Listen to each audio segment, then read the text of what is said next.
Since the dawn of time, man has been curious. And for almost as long, the Vibes Broadcast Network has sought the truth. Investigate, discuss, explore. Okay, maybe in other episodes, but this one is just listen to the vibes. The views and opinions of our guests may not necessarily reflect those of the host or the Vibes Broadcast Network. Listener discretion is advised. Welcome, everyone, to another episode of Listen to the Vibes, and I'm very happy to have Mr. Howard Berg here. Howard is a speed reader, and I believe you hold the world's record for speed reading. And then, yes, I was Guinness. That's pretty cool, I have to say. Better when they agree than when you say, I'm the world's handsomest man. My wife said so. You know, it's just... Mine will disagree with you a little bit. But, she's biased. And then, of course, you have an education system, Berg Learning. I'm sorry. And we want to talk about that as well. Let's start off. Let's find out about you. I grew up in the projects in Brooklyn. It wasn't a great place to be. There were a lot of gangs. Let's put it that we moved when they raped an 84-year-old man. So that kind of tells you how bad it was. It was West Side Story without the music and dancing. I met Bernardo. He had a knife and he wasn't smiling. I had it to my throat. I was beaten with bats. I found one safe place in my neighborhood, the library. Apparently, gang kids treat libraries like vampires treat the sun. They don't go there. You'll never find a gang hanging out in a library. Imagine. So I read a lot, and I read well. I had college reading by the time I was 11. The worst thing that happened in a library is a paper cut. So I could live with that. You know, it was within my tolerance, my pain range. And then I went to college. I went to the State University of New York, Binghamton, when I was 17 to major in biology. And my junior year, my second term, I got interested in the brain. And there's a branch of biology called psychobiology, not psychotic biology. That's Frankenstein. Psychobiology is the biology of behavior. And I wanted to do that. But to do it, you had to major in psychology too. So I told the dean, he said, you've got 1 year left. You've had 0 psych courses. You'll have to do the 4-year program in 1 year and finish the bio program. And I had 3 jobs. I was working 18 hours a week. He said, you have to take 6 science courses with 2 4-hour labs. And lab reports took 16 hours on a slide rule. Not like today. You put the numbers in the machine, you push a button. No, you do them manually by hand. That's very time consuming. And so it's 40 hours of lab, 18 credits of science, and 18 hours of work on the side. And he looked at me and said, you're not smart enough. And that's when it hit me. They never taught me how to learn in school. They tell you what to learn and why to learn and what happens when you don't learn, but not why. You hear a song on the radio once, you never forget it. You learn the 7 habits of highly effective people, and the next day, you don't know any habits. There's got to be a way to learn things that matter, the way you learn the songs. There was. I got up to 80 pages a minute, which got me in Guinness. I did the psych program in 1 year. I took the GRE, the graduate record exam, the SAT for graduate school in biology. So I reviewed 48 books in 3 nights, like biochemistry, genetics, cell physiology, not the like reading. It wasn't Harry Potter. I got 3 questions wrong. So I got an 800. I was in the 99th percentile. And then it was, is it me or the system? There's a difference between you're a genius or you found a way to make yourself smart that other people can learn. So I got kids 11 to 15 years old, taught them how to do it in my school. They did a book called Lifelong Developmental Psych, which is a sophomore college course in a week, 30 chapters. They took the AP test and 15 out of 18 passed it in a week. So you got 11-year-olds doing a semester of college work in a week and passing it. Now you got something. It's not just that you can do it, You can teach it. I taught the U.S. Special Forces at Fort Bragg, the Royal Thai Army in Bangkok, Canadian Forces in Toronto, Fortune 500 companies, and parents and kids around the country.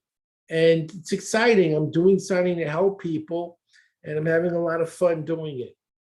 Wow. You know, whenever I was in elementary school, like I said, about 11 years old, and I was up to about a college level of reading, and I attribute it to the shows that I had growing up. Like we had Sesame Street and Electric Company, and Saturday mornings there was Schoolhouse Rock, and you know, they'd have all these cool songs, and I would remember a lot of that stuff. And so taking those tests, that would be going through my brain. And then as I got older and just, I guess I didn't care anymore and was more interested in girls and partying and all that stuff, everything went downhill. But I wonder what would have happened if I'd have stuck with it. And something like that, where you can learn a system, I think would have probably kept me a little more interested in doing it, I suppose. Well, I had an 84-year-old, Miss Senior California. She was the little lady from Pasadena, literally. She read 3 books in 3 hours the day after I taught her, and you don't look 84. Well, and I'm pretty sure you could do it. I had a 92-year-old read 100% faster in 4 hours. So age wow. isn't the factor. Imagine you're in business. Imagine if every day you could read a book in an hour on a skill. One day you'll learn how to do videos. One day you'll learn how to do copy. One day you'll learn about communication. At the end of the year, you've learned 365 new business skills that you didn't know. And you do that every year. Yeah, I've done it for 50 years, but you do it year after year after year. What would that do to your productivity? Oh my gosh. Your income. That's what I'm here to do. It would blow me up right there. There you go. That's what I do. That's what I do. Well, you know, when I first got into doing these videos, I had recruited a younger guy to come in and do the editing for me. And, you know, like most young people, he had good intentions, I think, but once it got down to doing the work, he flaked and I didn't ever hear from him again. So I got on YouTube and found a video and a cheap program that I could do the editing. And for me, it was, I'd watch a few seconds and then I'd do what it would tell me to do, and then watch a few more seconds and do it. And I just kept doing that. And after, I don't know, a week or so, I started to get to where I didn't need to look at the videos anymore. And then now I could do it in my sleep. But you know, my learning skills aren't what they used to be either. And I have a feeling a lot of that had to do with all those years of drinking and everything else, but didn't help. it did not help. But no, it's not like Prevagen. It's not the same. Well, I mean, I do want to continue to learn. I tell all my friends and people on a lot of my videos, when you stop learning, you stop living.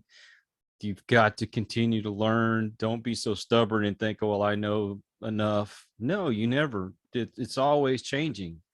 I was in junior high when personal computers first came on the scene, and the way they are now to the way they were then is drastically different. I mean, kids have no idea what we had to do, changing out these cards and all these floppy disks and all this other stuff just to make little squares. And you had to write a program just to write a letter. You had to tell it how many lines on a page and the margins. Everything had to be mapped out. It was a mini program just to do a simple letter. No, I got my first computer in 1985. It was a K Pro 2. It was a big breakthrough. They had 2 floppies, 360K each floppy. Imagine all the memory it had. So one would be your storage disk and one would be your WordStar. That was the big program back then. And I read 4 computer manuals in one night. And by the following week, I was teaching computers. That's what because I could read 80 pages a minute and I retain it. So I was able to teach computers after 1 week. And I got pretty good at it. Well, we were fortunate that when they did bring the computers in, I want to say it was about 84 when they first got 84, them. 85, yeah. PAT, the Commodore PAT, the K Pro, those were the compact, those were the machines back then. Well, they actually taught a class on computers, and I was lucky enough that my teacher liked me enough, and she was my math teacher, but she taught computer class as well. And so I got to come in, I got to learn how to do all that stuff. And after you've programmed about 30 computers every day for 5 days a week, it just resonates. And then, of course, after that class was over, I totally forgot how to do all that stuff. But nowadays it's so different, and I mean, in many ways, it's so much easier, quicker. It's like a television. You turn it on, it works. Yeah. It wasn't like that. Yeah. It didn't turn on and work. Oh, the trouble is when you had to go and you had to move the little wires in the back from UHF to VHF when you wanted to change channels and things. It was hard. It didn't even have color. It was just a green screen at the beginning. That was the first big breakthrough. It had color. That was like, oh my God, look at that. You can put color on the screen. So color TVs kind of came in a few years before I was born, but still, I mean, I think our first one was black and white, if I remember. Oh yeah, yeah. Not everyone had, and the computer screens didn't get color right away. They started off with just those green monitors, those very simple, or black and white if you got certain models, but they didn't have any color. There was monochrome. It's, there's different things that you need to learn when it comes to doing these videos and putting them up on YouTube and other kinds of platforms. There's certain words you need to use in your descriptions and hashtags and all these kind of things, and learning how to make your show a little more searchable than other shows are. Those are the kind of things I want to learn. So very important. If I could learn from you, then that would help me tremendously. I wouldn't have to pay somebody else to help me too. Well, I could give you a tip on that right away, and then I can show you how to learn. Don't make a title and assume that's the right title. What you do is let's say I teach speed reading.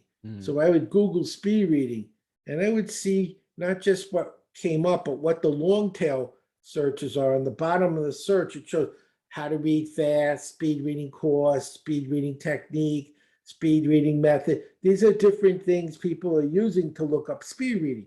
So you find a long tail that is being searched, and you make your title built around that. The optimum speed reading course. Well, they're searching for the word speed reading course. The trick is to have a title whose key words are words that are already being looked for. You don't want to have an obscure title that's cute and fancy, but nobody's thinking of that. So no one's looking for your topic or your title. If the lights are shining on this particular phrase, this is where the traffic is going now.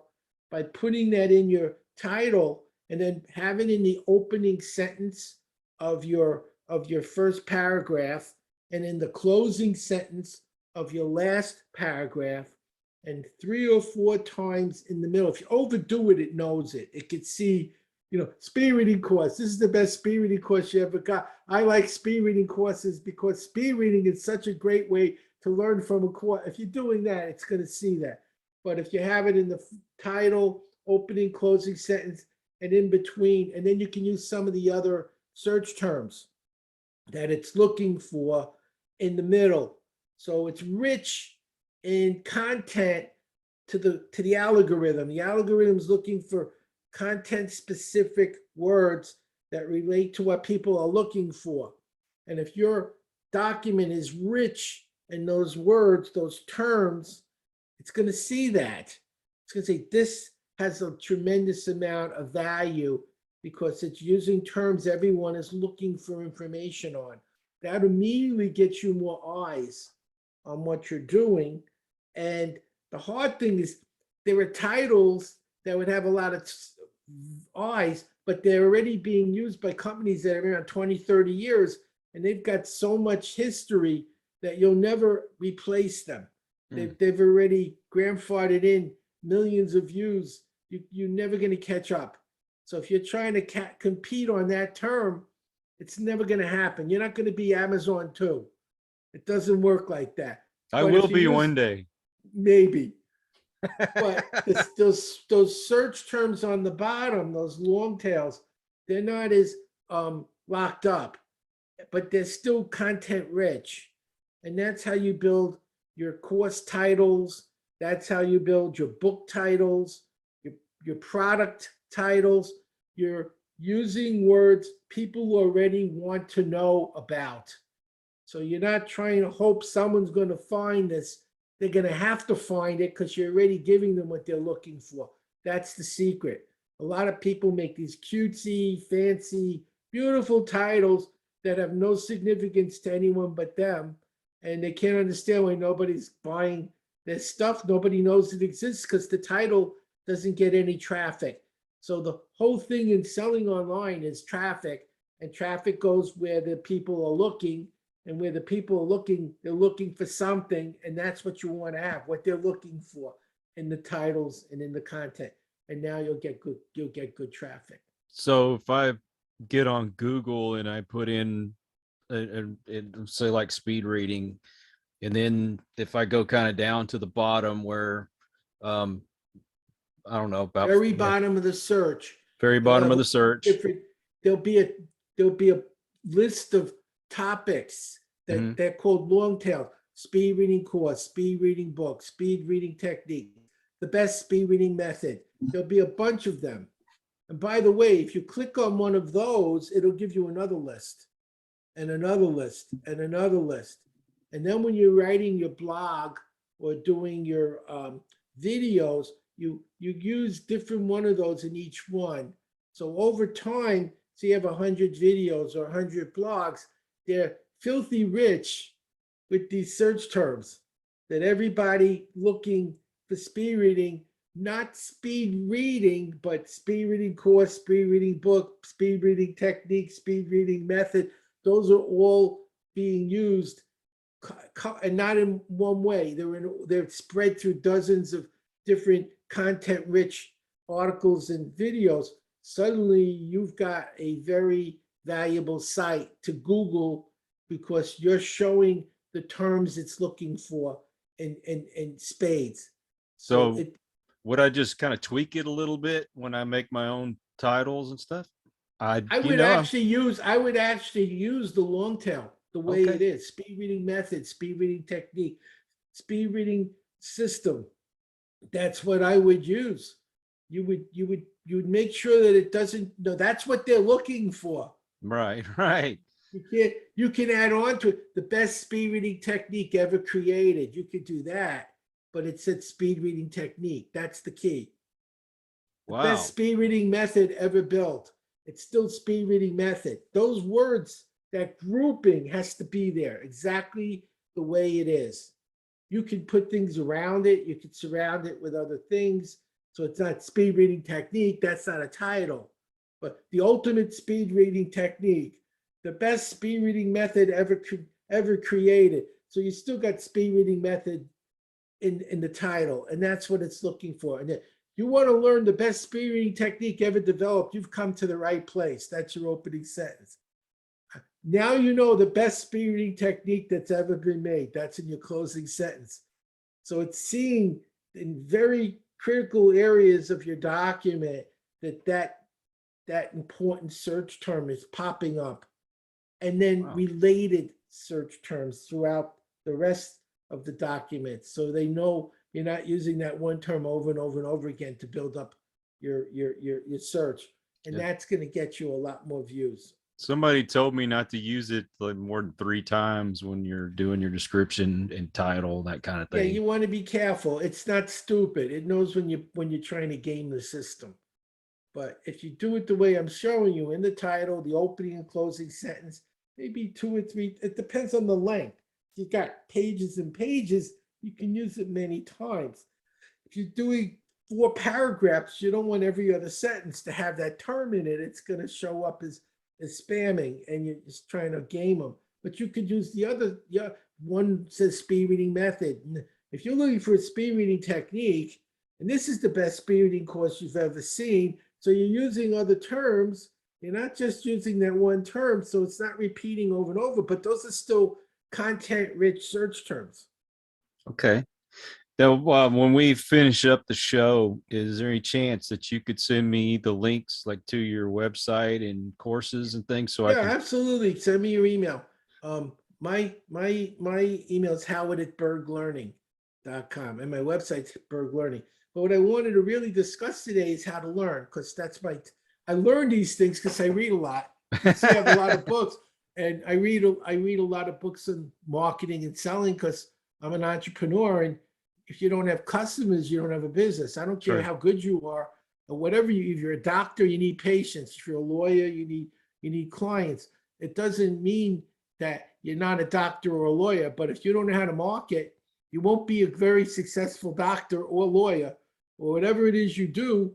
You have to be good at, but you also have to be good at business. Yeah. And that's a whole reason a lot of businesses fail is people are very good at their core competency. I'm a plumber, I'm an electrician, I'm a computer programmer. They're good at that. They're very good, but they don't know how to get customers.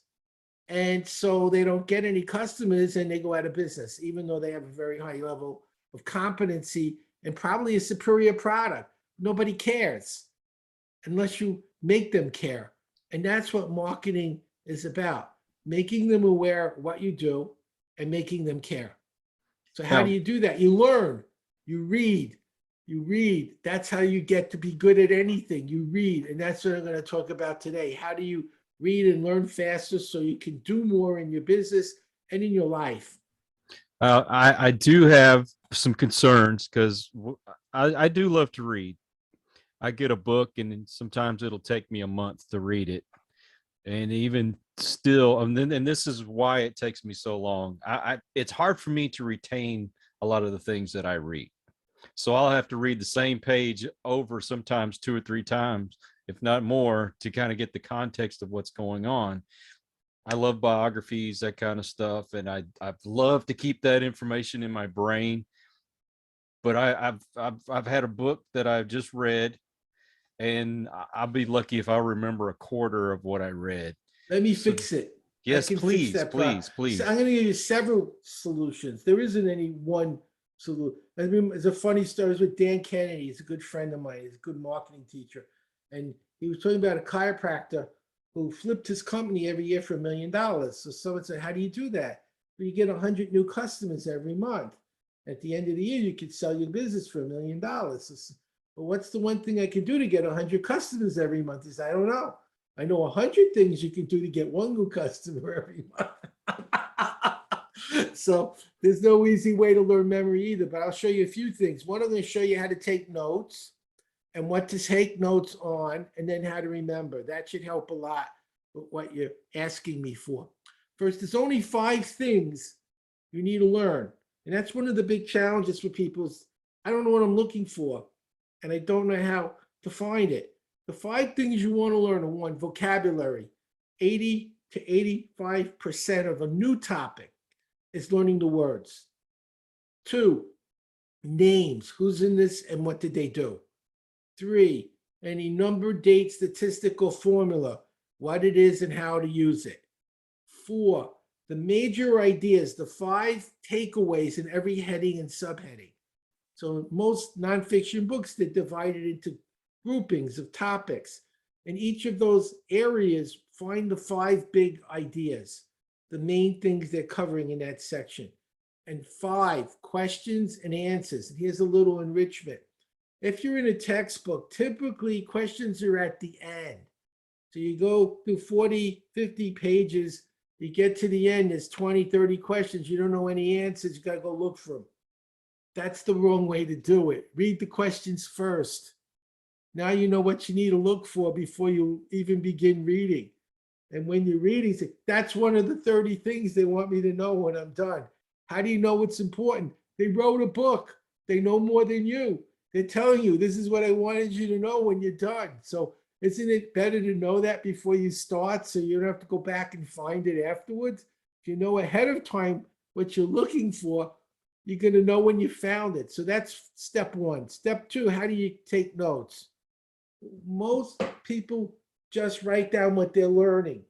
I just learned a new idea. You put it down and you write down there's 5 things you have to learn. And that's how you would write your notes. No, That's 1/3 of the information.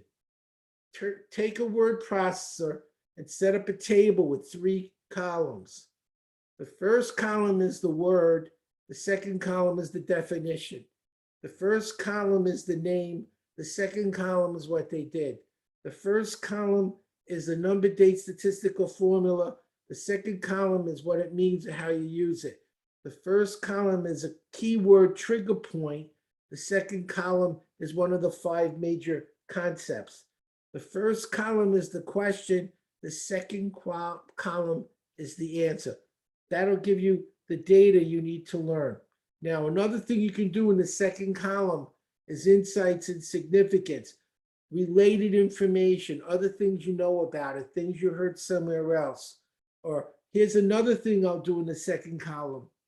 What did the writer or what did the speaker do that got me interested? Did they tell a story? Did they show a video, a joke? Whatever that person did, you said, wow, that was great. You could do that when you're speaking and writing because it gets people's attention. It works. So you look at the meta program. What did they do to create interest and excite you?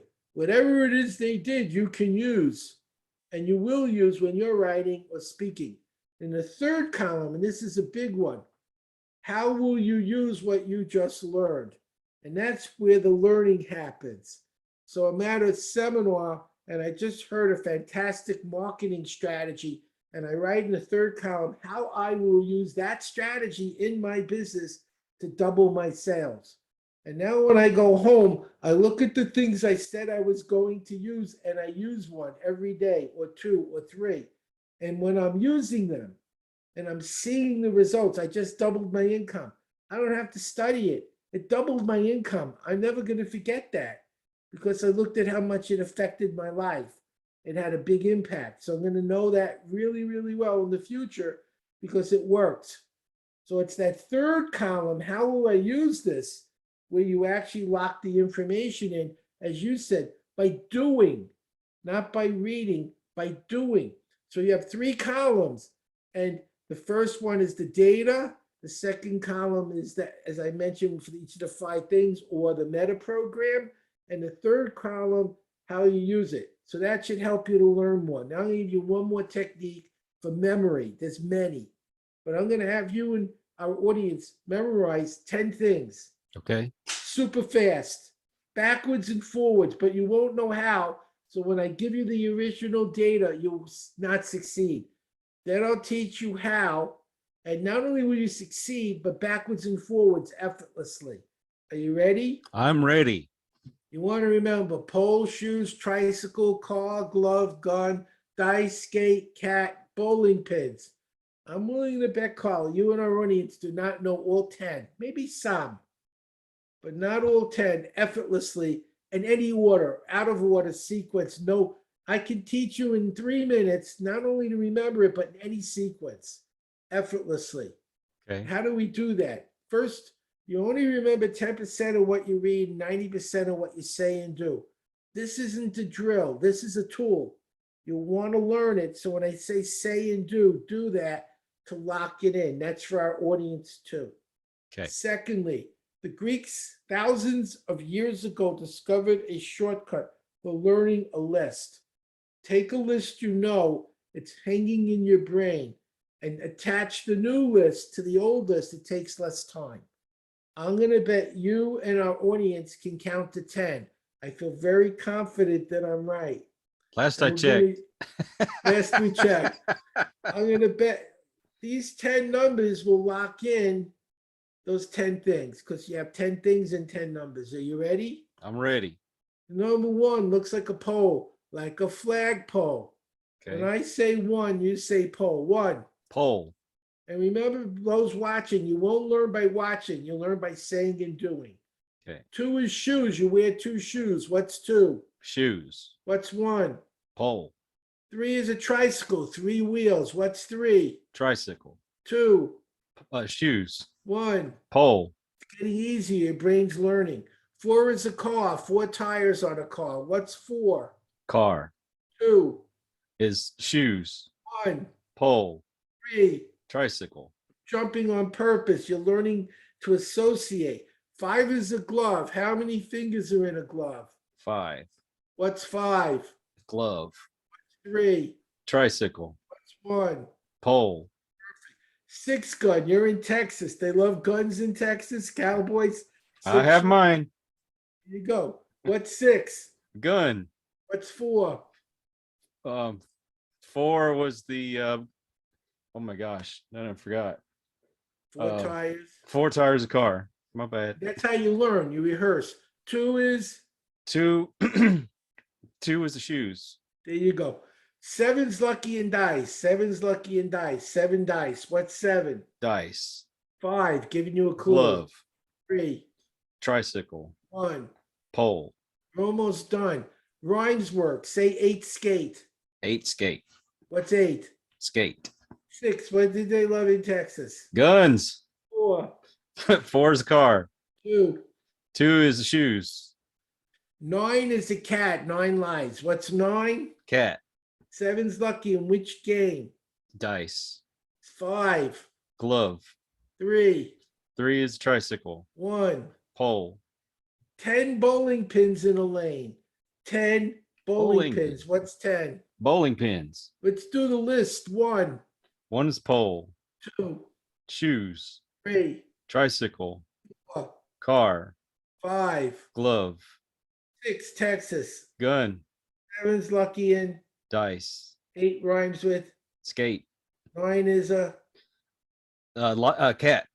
And 10. And Game. what? I'm sorry. Game 10. It's a game. Oh, bowling pin. There you go. Here's how to use it. This is the speed learn numbers. Okay. Speed learn. Imagine you're in a hotel. You're in room 314. By the time you get to the lobby, how many times you forgot what room you're in? You turn the numbers into pictures. 3 is a tricycle. What was 1? Pole. What was 4? Car. You make a movie. A tricycle hits a pole on a car. Imagine it. A tricycle hits a pole on a car. Tricycle, what number? 3. Hits a pole 1. on a car. 4. That's your hotel room. 314. Tricycle pole car. Now, it's also pi in geometry, 3.14. So I teach this to kids in school for math, science, history dates, business, room numbers, phone numbers, dates, percentages, product numbers, and the 0, because there's an alphabet in numbers, 0 to 9. That's it. 0 is the 10 bowling pins. Everything else is 1, 2, 3, 4, 5, 6, 7, 8, 9. 10 bowling pins is your 0. Now you have a picture for every digit. And by stringing them together in a funny or meaningful movie, when you recall the movie, the numbers will pop out. And now you know how to speed learn numbers. Oh, wow. That's pretty cool. That's what I teach at Berg Learning. My feeling is the solution should be easier than the problem, or it's just a new problem. So now I taught you how to remember. Would you like to learn how to read faster? I would definitely love to read faster. So when we're done, pick a book you've read, preferably nonfiction. So the only reason you're confused is your speed, not because it's quantum physics or relativity theory, which 10 people understand. So you're reading your book for a minute with a timer, could be your phone or your watch. When it rings, and don't do anything different than you normally do. See how far you get, and you've measured your reading speed. Take a pen or a pencil, put a little line where you finished in the first chapter. That's how far you read now. Now for the magic. Go to the second chapter. Take your hand and go across one line at a time with your eye following your hand. And here's the key. As fast as you could comprehend. So as long as you understand, go quicker, quicker, quicker till you don't. And why don't you understand? Because you're going too fast, because you already understand the book. So you know you went too fast. Slow down just enough so your comprehension comes back. And for 5 minutes, one line at a time, as fast, no faster than you could comprehend. Now go back to the first chapter where you tested yourself. and time yourself for a minute with your hand going as fast as you could comprehend, and you'll go 20 to 40% further than you did in the first minute. And that's step one in learning to read faster. The rest of it take about 2 hours to go 100 to 400% faster. The second thing is comprehension. I think most people would agree, more people want to comprehend faster, not read faster. If you don't remember anything, what's the point? That's true. I was on an interview with Dick Cavett when MSNBC first launched, and we got to be chatting after the interview. He told me a funny story about Woody Allen. He said he read War and Peace in 5 minutes after taking Evelyn Wood's speed reading. That's amazing. What do you remember, Woody? He said, it's about the Russian Revolution. That's all I remember. And that was speed reading. It's a book about science. It's a math book. You didn't learn any science. You didn't learn any math. If you slowed down and learned something you didn't know, you lost your speed. You either read fast always or never. There was no in between. And so most people got much faster but didn't learn anything. And when they try to learn anything, they lost their speed. I fixed it. The man who owned Evelyn Woods was Maurice Thompson Jr. Bless you. Ooh, excuse me. Sorry. Said he hired me to teach his son my technique. Said you went past speed reading, speed learning, bringing in the 21st century. And I'll show you one of the main things I did. One of the main things, I took what I learned about the brain. And one of the things the brain does to comprehend text, it uses schema. And I'll demonstrate what schema does to make text comprehensible through an example. I'm going to read a sample of text with no schema and watch how confusing it is. Then I'll read it again with a title, one word that has schema, and instantly it'll make sense. Are you ready? Sure. This is the confusing schemaless text with easy words. This is an easy thing to do. If possible, you could do it at home, but you could always go someplace else if it's necessary. Beware of overdoing it. This is a major mistake and may cost you quite a bit of money. You have no idea what I'm talking about. There's no schema. I'll read it again. I'm going to put a title on it, one word. Instantly, it'll make total sense. Are you ready? Sure. Laundry. Laundry. This is an easy thing to do. If possible, you could do it at home, but you could always go someplace else if it's necessary. Beware of overdoing it. This is a major mistake. It may cost you quite a bit of money. There's zero confusion. By teaching you where the schema is, it's the decoder ring. It's what makes text mean something to your brain. So you go 2, 3, 4 times faster with better understanding and very technical material, law, medicine, chemistry, math, where you'd struggle in the past. You're reading 2, 3, 4 times faster and you understand it because you're using what the brain does to mean meaning and significance out of text while reading. And then you're learning how to remember. And I'm also teaching you what to look for, how to know what's important. And I'm also showing you EQ skills. So when you're taking the test, you don't have a nervous breakdown and don't remember anything. Or you're talking in public. A lot of people find that difficult. You don't remember anything. I'll give an example. I teach you to drive and you're ready for your road test. And then you say you failed. Why would you fail? I got nervous. It was a test. So learning to control state is important. If you'd like, I could show you how to do that. Sure. I'm always willing to learn. Perfect. When I taught the special forces, one of the key things I discussed was EQ. They're very well trained, but many times when they're on a mission, they're awake 2, 3, 4 days in a row, no sleep. If they don't remember what they learned, they could get killed. You have a bad day, you go home late. They have a bad day, they don't go home. So I'm going to show you what I taught them to stay awake because it works. Now we know the left side of the brain controls the right and the right the left. Do this with me. Take your left hand, touch your right shoulder. Those watching, do this too. Left to right, right to left. Left to right, right to left. So it's like the Macarena without the music.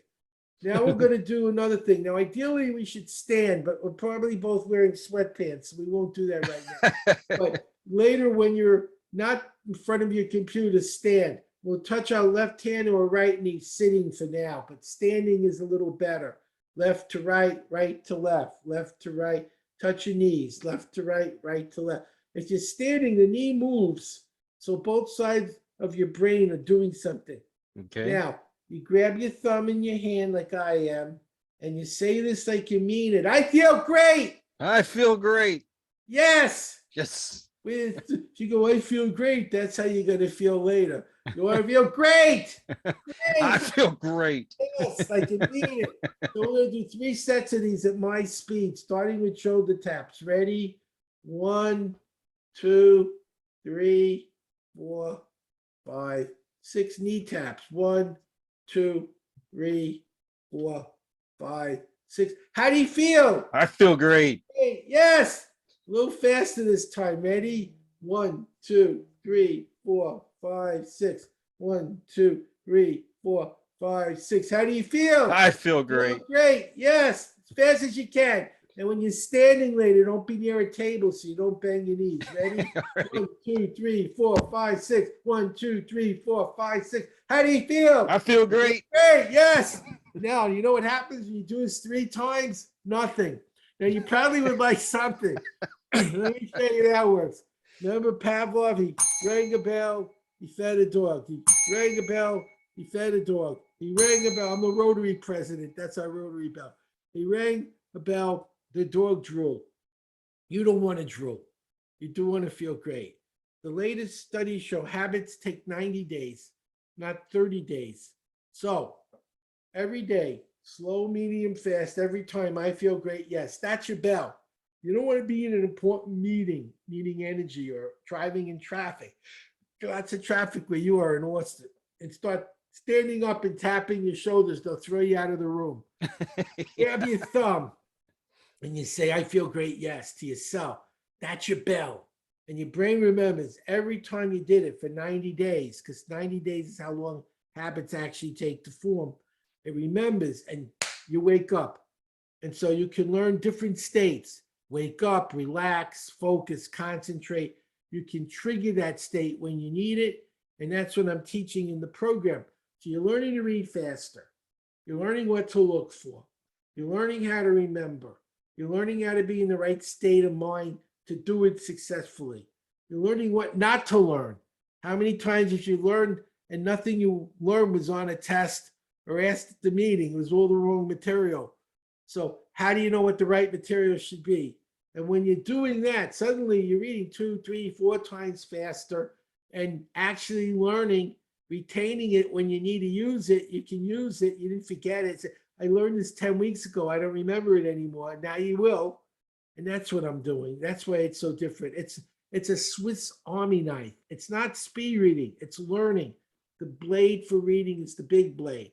But what to learn, how to study it, how to remember it, what do you do when you're confused, how do you stay in the right frame of mind to use it correctly? Those things all combined give a different outcome than any program has done. And that's why I have an 11-year-old C student, 22-year-old English professor.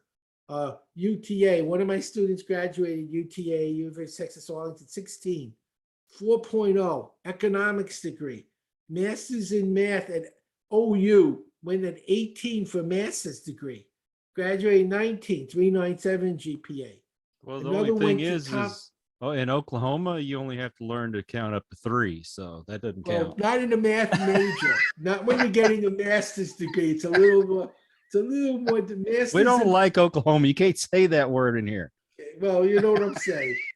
Another one did 4-year university in 6 months, the whole 4 years. Thomas Edison let you do CLEPs, an AP test. So he got 90% CLEP. In 6 months, he became a missionary, learned Chinese in 3 weeks. Again, not a normal person. He lived near you. And he sold his company when he was 38 million when he was 40. Wow. And you're a missionary and you sell your company for 38 million. That's not bad. No. And I've done this over and over again. We had a young lady who had special ed, 3rd grade reading in the 9th grade. They put her in a class where she's going to learn how to say, welcome to Walmart. And I can tie my shoes. and her mother and her were hysterical. They wanted her future. They went to my school. We fixed the problem. She finished high school and got 2 years of college with a 4.0. When the kids in her special ed class finished high school, she had finished high school and 2 years of college, went to Baylor on a full scholarship, A average, master's degree at 22. And she was special ed. That's what I'm doing. No one's done this before. I had a 19-year-old pass the bar in California. His sister's 15, first-year law student, will be the youngest person in history to pass the bar there. His 17-year-old brother, second-year law student, will be the second youngest. And his brother is 22, a flight instructor, attorney, and just hired by Southwest as a pilot. That's what I'm doing. I'm giving people the skills they need to unlock their native genius so they can be what they choose to be and accomplish what they choose to accomplish. Because the key to everything is learning. Every decision you make is based on what you know, not what you don't know. Nobody wakes up and says, I hope I know less today than I did yesterday. I want to make less money than yesterday. I want an uglier wife than everyone else, or an uglier husband. We all get up saying, I want to do the best. And how do you do the best? You learn. There's two ways. You learn from people, you learn from books. And the new program we just made is in 109 languages, and we just included e-learning because more and more people are reading on their phone and iPad and Kindle than on a real book. It's changing. And we just did an hour-and-a-half program on how to learn better on those types of devices so they could take the learning skills and use them on e-learning, which no one's done before. So it's really a very innovative and different program. And again, it's at berglearning.com. We not only offer a guarantee, but we have a support team to make sure they learn it. And if they don't do it, I personally do it because I want to know what's going on. I fixed over 35 years. I listened to what people told me and I made changes to eliminate problems. So there aren't any. But if occasionally a rare problem's coming up, I want to know what it is. So the next time I'll make sure it never happens again. So right now it's very, very high success rate because we've listened to what people told us and adjusted the program to make it easier and easier to fit what people's brains would learn. Not what I learned, but what do they learn?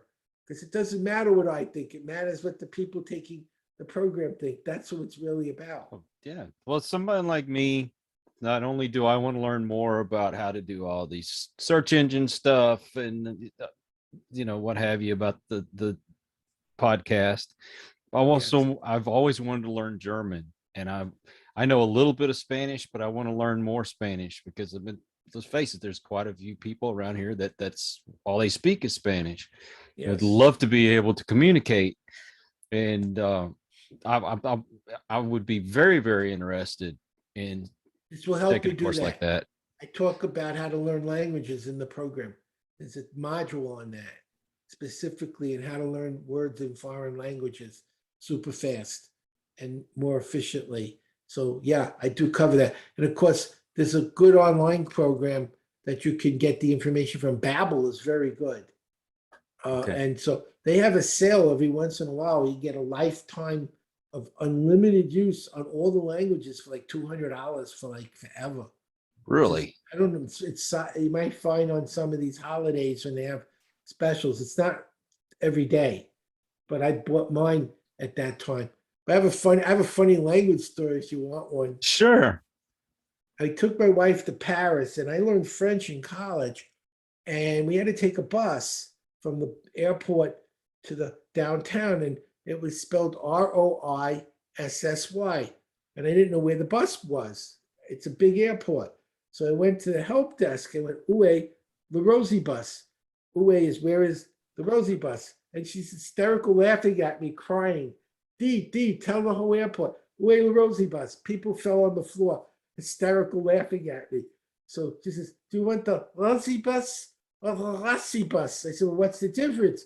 Well, Rosie means prostitute in French. Do you want to go to the brothel or downtown? And my wife goes, downtown, please.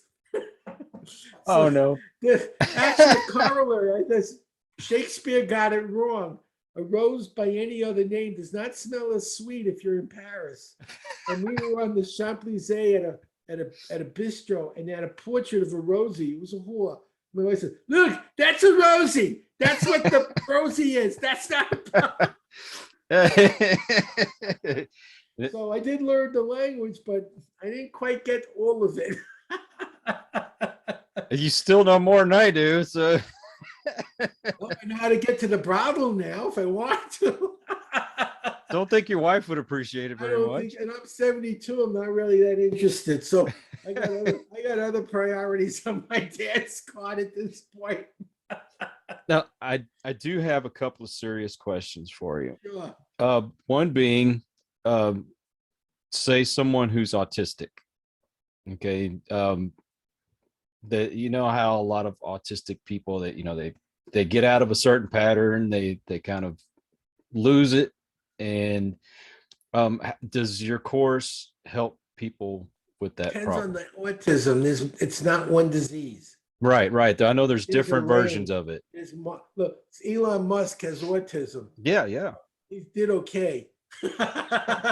His bank account doesn't reflect that of an autistic person. So it depends on are they so out of it you can't communicate with them. You know, when you talk to them, they're in another world. That's a form of autism also, where they're nonverbal and they don't even know you're there. They're in their own little universe. Well, and the other extreme, you got Elon Musk. So, and there's a whole lot in between. All I know is what we did with that special ed student who went from special ed to having a master's degree at 22. Can I say every form of autism will be cured? No, that would be ridiculous. What I could say is it worked for a lot of people. And the best thing you could do is to try. If it doesn't work, give your money back. But try, you know, that's how you find out. I don't know every person in their particular situation. I just know that it's worked. Autism, dyslexia, we've helped a lot of those people, but everyone's different. So I can't say every single case. I mean, I haven't cured autism. It's a disease. Like, Understood. I don't know the cure for cancer either, but I know I've helped a lot of people with those types of problems overcome them. Many people. And the ones I couldn't help, we gave them their money back because we couldn't help them. I'm a Rotarian president. We try to help people. So the answer is yes and no. Probably it will help most of the people, but I can't say with a definitive yes or no. And if I can't help them, then I won't charge them because I didn't give them what they paid for. Now, another question, do you find that people with Alzheimer's, does this help them in any way? That I can't answer. I read an article 30 years ago in 90 seconds called the Baltimore and Seattle Longitudinal Studies on Aging. And it said people in their 80s who were readers had a much lower onset of dementia and Alzheimer's. It also said that people who started reading that were older showed a better propensity for mental acuity. The brain is a lot like a muscle. If you stimulate it, you keep it active, keep learning, it stays more vital. So the part that is healthy stays healthy longer. It isn't going to get rid of plaque on a part of the brain that's already diseased. It's not a cure for Alzheimer's. What it does is keeps the healthy part healthier longer. So ideally, you're dead before it hits you that hard. You know, you hit 90 and you had Alzheimer's, but it didn't progress far enough along to debilitate you. But, you know, eventually somebody dies. I mean, that's like my doctor said, cataracts, everyone gets them. Everyone, 100%. So he says, what if they're 90 years old and don't have cataracts? What does it tell you? It says they have to live longer to get them. He's right. They'll need them when they're 100, 120. They may never make it to 100 or 120, but if they live longer, eventually they'll need cataracts. Alzheimer's and dementia are diseases of the brain that can be offset by learning. Now, they won't cure it. They'll slow the progress down. And ideally, you slow it down enough so that something else gets you. before that does. That's kind of like I have kidney problems. I have a 60% function of my kidneys, which isn't great, but it isn't like life-threatening either. So Right. the doctor said, don't worry, it won't kill you. Something else will. Because nobody will die from good health. It never happened. No, they never said on it, good health caused this death. Could have been a cold. Whatever it was, something killed you.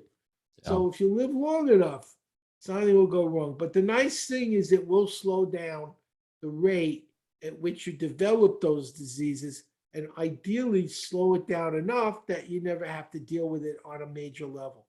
And that's what and you can read it. It's called the Baltimore and Seattle longitudinal studies on aging, on 80-year-olds and up. Wow. Well, we got into a discussion the other day about Tony Bennett. And Tony Bennett has Alzheimer's. Yes, he does. That's a shame. But he's old. He's in his 90s, isn't he? If he's not, he's pretty doggone close to it. But they said when he gets up and he sings, he never forgets a word. So it's eventually. I imagine eventually, but I mean, Glenn Campbell had that. Yes. And it did reach a point where he couldn't sing. And it didn't happen right away. It didn't happen overnight, but over a period of years, eventually it took him, and it killed him eventually also. But if it can slow the process, I'd say it's worth trying anyway. And that's what I'm not saying it, the study said it. They said the single best thing you could do was read.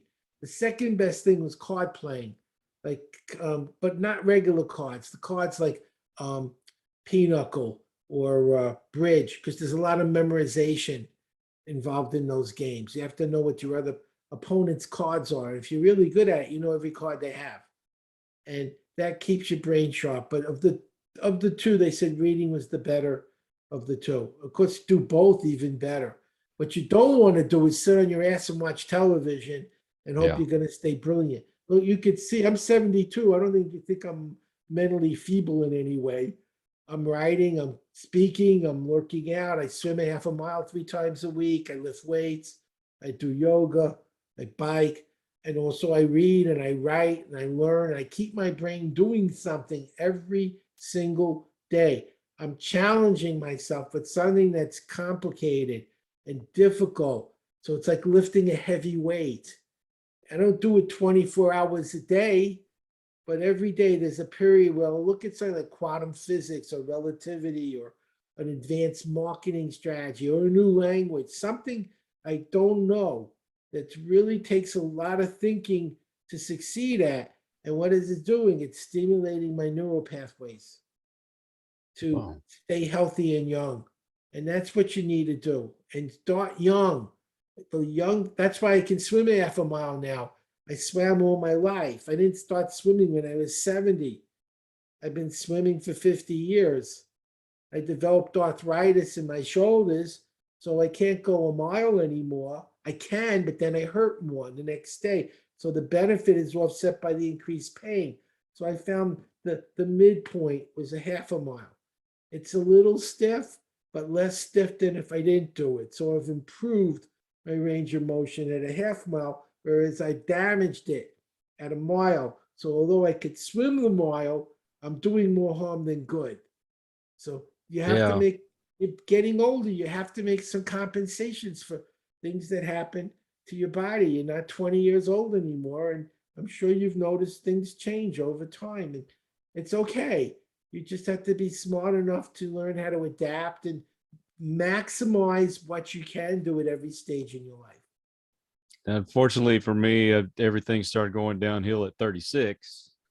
And, that's a little early, but okay. Well, I had a heart attack at 36. Okay. That would account. Well, I had my first marriage. I tell you, my first marriage was a storybook marriage. Unfortunately, Stephen King wrote the book. I have a good one now. My wife is one of the nicest people on the planet. And literally, I'll tell you, I can prove it. In her last marriage, there were 2 kids on television. Their mom died in a fire, and they were splitting them up because no one would take them. She took both kids. Oh, wow. So they'd have a mom, 2 strangers' kids, so they wouldn't be separated. Nobody does that. So it's difficult to find people like that. she's a special person, and I appreciate her more for what I went through after my first one. So I know how lucky I am, and I wake up every day, and the first thing I see is her, and it makes me feel happy. I know how fortunate I am, and what a lucky person I am. She's the most important thing in my life. So, Yeah, and I that's used to awesome. say happily married was an oxymoron.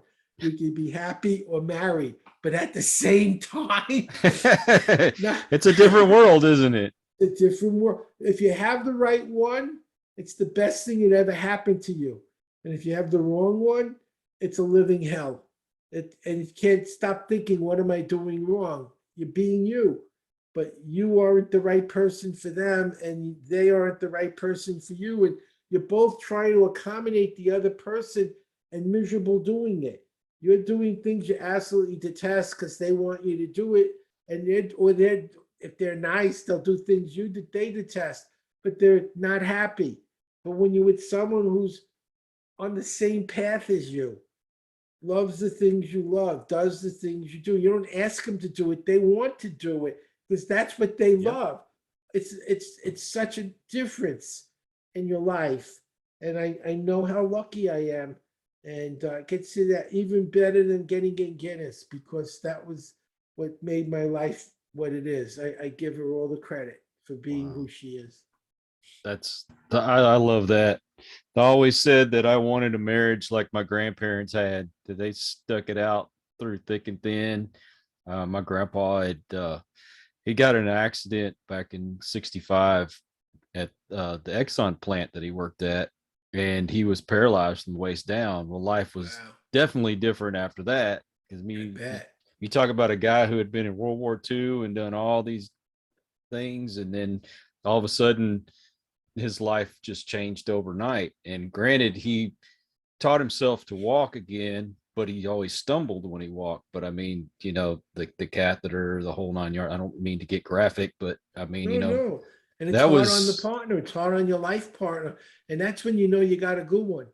yeah. They stick with you and they help you instead of saying, I can't deal with this. I'm gone. So That's you grandma got stuck it out too, and she was there to help him to, clean that's a him real up, and wife. Yeah, exactly. yeah.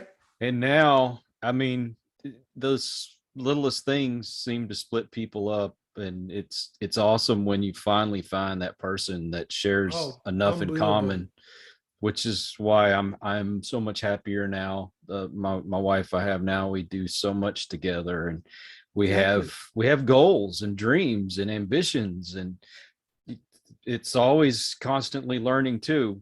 She pushes me when I wanted to learn how to do the editing, and I'm like, I have no clue what I'm doing. She's like, well, find a video on it. And sure enough, each day doing the There you same go. thing over and over again until I got used to it. And I mean, she knows a lot about computers and stuff, and sometimes she teaches me stuff, even though I'm kind of a ding dong at times. Well, my wife's got good people skills. She's amazing with people.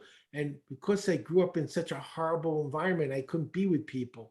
The Mm, people I would have been with gang kids, and they wanted to hurt people, and I didn't want to be like that. So I was socially isolated in a critical part of my life when you learn social skills. I had books, so I didn't learn a lot of key social skills growing up. So she had them, and she's very good at. She's been my mentor. She'll say, "No, you don't. You're talking too much, or you're doing this, or you do." And she's not saying it to hurt me. She's just seeing things that I don't see that I need to see, and she makes me conscious of those things. And she wants you it's to be the best you that you can be.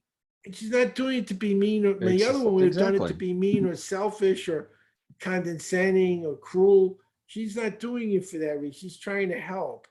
And so I appreciate that because I'm not perfect. Nobody is. I think one of the most important things you can learn in business is find other people who are good at what you don't do. No one's good at everything. If General Patton was a great general, how do you think he was as a father or a husband? Would you Sure. want to be a son or daughter or wife? Probably would have been a tough guy to live with. But when someone's shooting at you and he's behind you with a gun, you can be sure that he's going to get that guy before they get you. And that's a good thing. So what makes us really excel at one area makes us poor in another. I'll give you an example for me. I'm a nurturer. I legitimately like helping people. When I got out of college, I studied yoga and I meditated, and I feel a connection to everyone. So I'm always looking for how can I help. So I'm in a business negotiation with a taker, which is common in business. How much can we get him to do and not pay him? And I'm like, how much can I give them? Who's going to win? The taker. So I don't do that anymore. I have other people do my negotiating. Not that they're mean or selfish, but they're not giving everything away because the other person wants you to. You know, where I would have just said yes, and it would have been bad for me in business. I don't do that. I like being a nurturer. I don't want to be General Patton. I don't want to shoot everybody in front of me. I want to help them. But that makes me bad in negotiating when other people are looking to take and not give. I'm looking to give and not take. That's okay. You find someone else to do that. And that's important in business. Find what you're good at and then find what you're not. That's sometimes more challenging. Find what you're not good at and then surround yourself with others who are good at that. Don't need to know everything. You just need to know enough to know if that person's competent at what they're doing, enough to say, how come that took you a week? I've done that. It took me a day. Why is it you're better than me? Why does it take you 7 times longer than it took me to do that edit? I could do that edit in a day. I don't understand that. How do you explain that to me? You know, that's important. You should know enough to know what they're doing, to know if they're doing what they said. But you don't have to be as good as them either. And that's, I think, one of the key, like, look at Elvis, brilliant musician singing a country fast for next to nothing. And then the Colonel took him to the next level. He never would have gotten to that level on his own. He didn't have that business acumen. It wasn't his skill set. And you say, well, the Colonel took advantage of him. Absolutely. He really did. And he also made him one of the wealthiest performers of his time. So if someone wants to take advantage of you and make you a multi-millionaire doing it, it's okay. You can use me. That's fine. You can use me up. Use me up. I'm okay with that. That's how you're going to use me. Make me super rich and successful and worldwide famous. I can take that abuse. I can handle it. I think I could handle that too. Well, so that's true. And that's true in every business. Every business. People try to do everything. I'm going to do no. Do what you do best. Yes, I agree. Well, I'm like you. I love to help people, and I'm an artist, so I'll do paintings or drawings for people, and I won't charge them.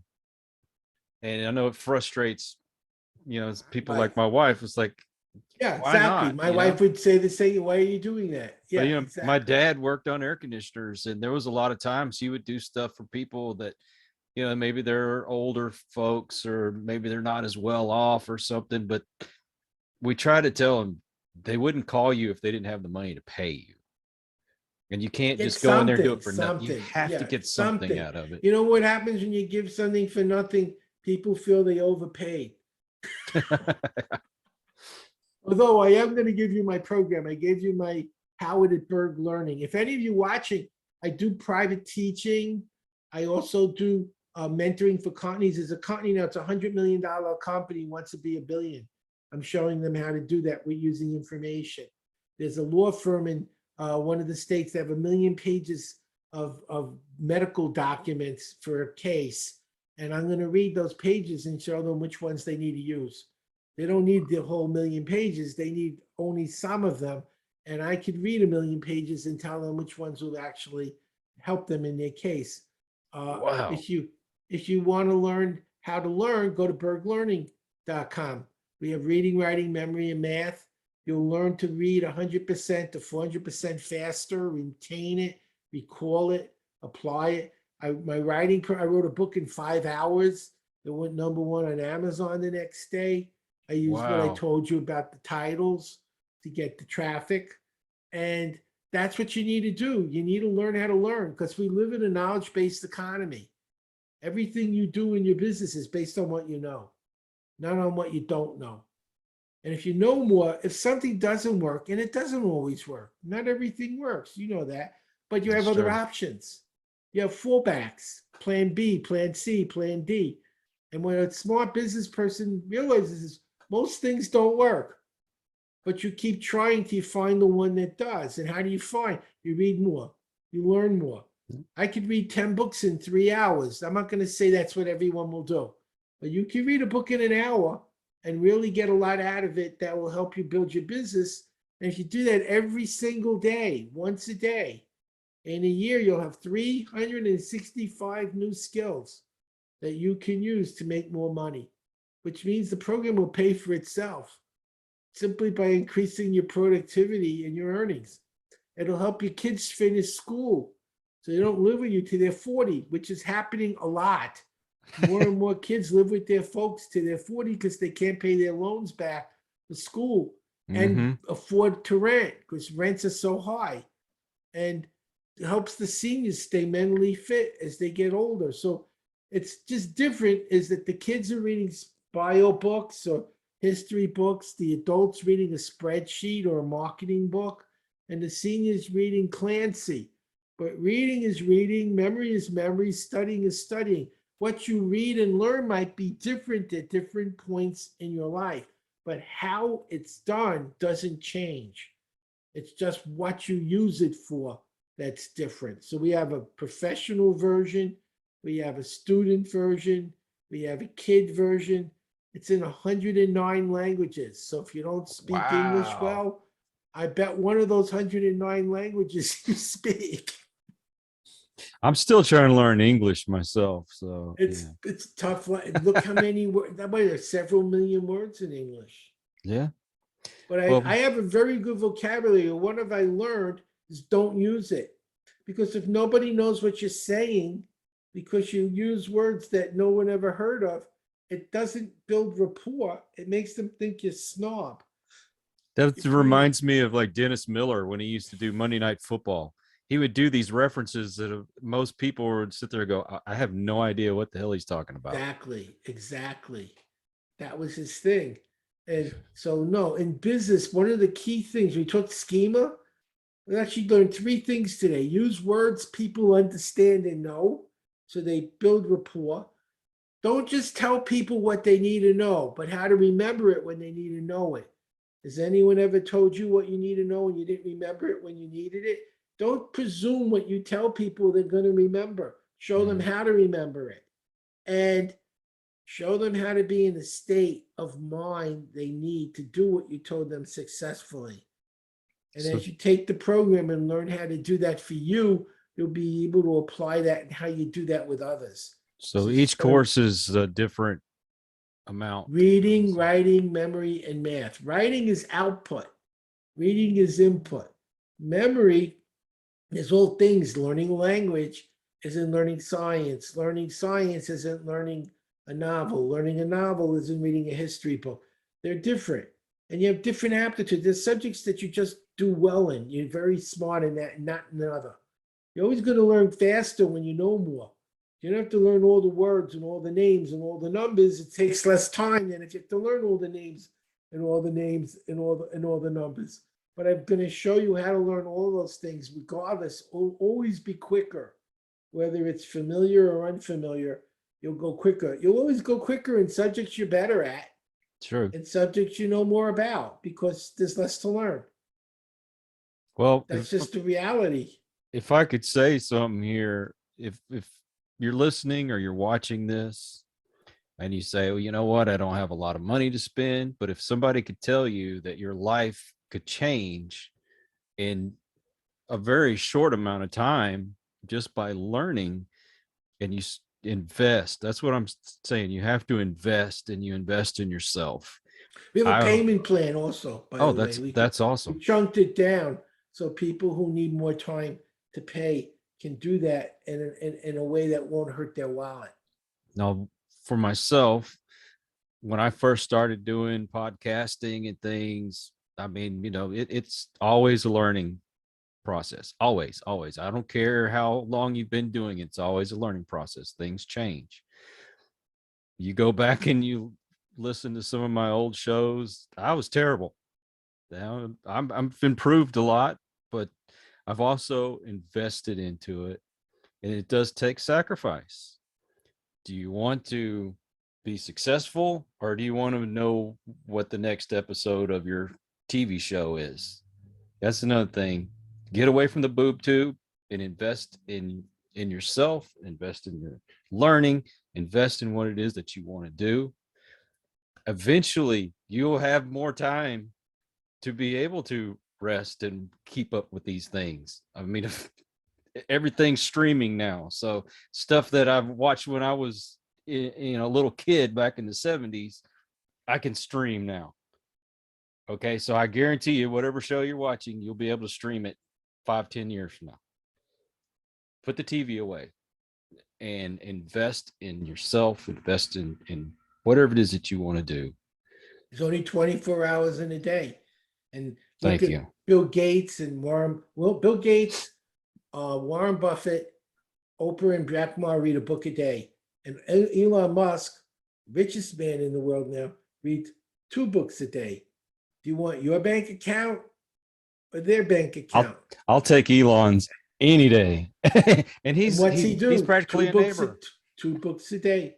That's what they do. That is what they do. That's how they got successful. They stayed ahead of everyone else. And that's the way you succeed in a knowledge-based economy. Either you're falling behind or you're moving ahead. There is no staying where you are. There is no, what worked today works. Ask Blockbuster how their business model worked after Netflix came out.